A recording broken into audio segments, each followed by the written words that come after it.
you're just here to listen. Take what resonates, what doesn't resonate. You can leave it aside.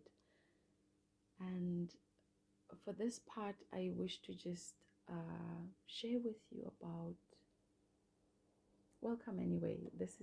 I did tell you about this is the Seeker's Journeys chapter where I just share my thoughts.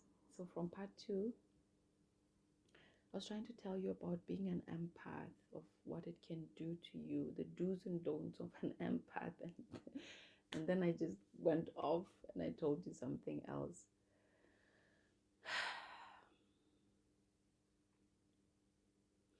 So on this chapter, please be gentle a lot. Be gentle on knowing thyself better than anything.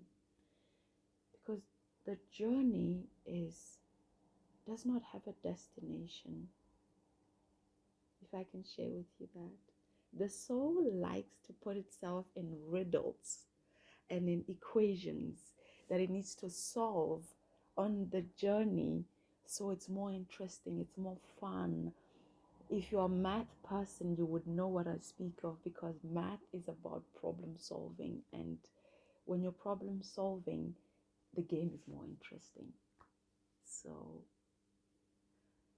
let's not be hardened by the experiences and the lessons that the soul may have picked along the way to fulfill for itself, but find the joy in it, to embrace it, welcome it, find the solution for the next chapter.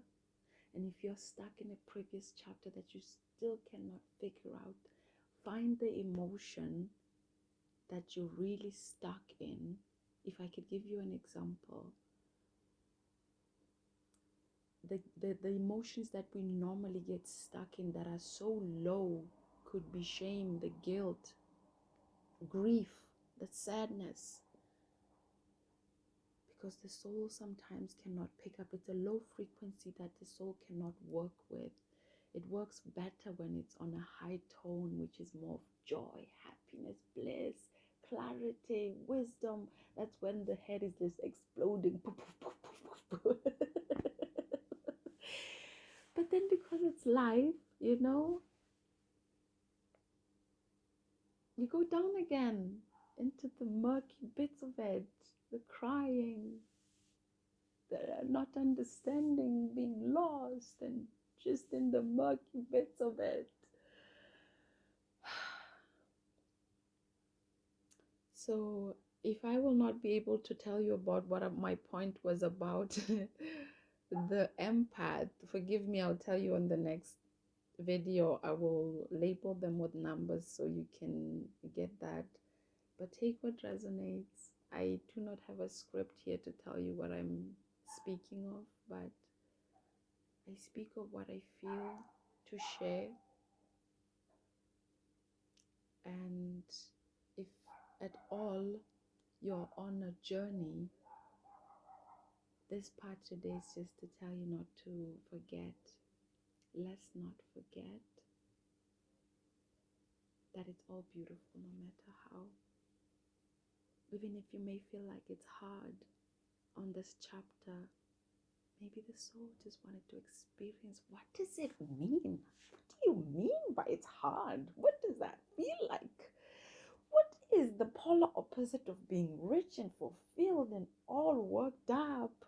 And what is the polar opposite of what it feels to be beautiful? Or what is the polar opposite of feeling content? What is the polar opposite of feeling love? Because the soul just wants to experience and have a variety, so it can have more wisdom, it can have more depth, it can have more understanding and dance through life. If you want to see me dancing, I like dancing like I'm silly. I have a channel where I'm just dancing like I'm silly, like embracing my inner child. I will decide whether I want to give you some clips of that, because I just here feel I can share with you the other side of me, which is to be of service to you and share my wisdom where I can. And if I can be of service to you to help you on this journey, it would be the greatest fulfillment for me to aid you on your journey. If it doesn't resonate, also there's tons of information out there. But I'm just here to remind you that it is all okay. All the experiences are welcome.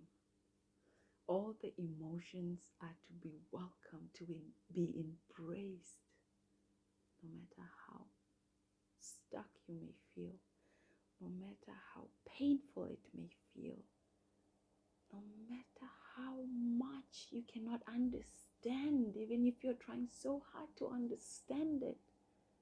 To surrender, serenity, to surrender. Serenity and surrender, I realize it's not the same thing. I used to think they were the same thing. It's not. I only realize also now that it's not the same thing.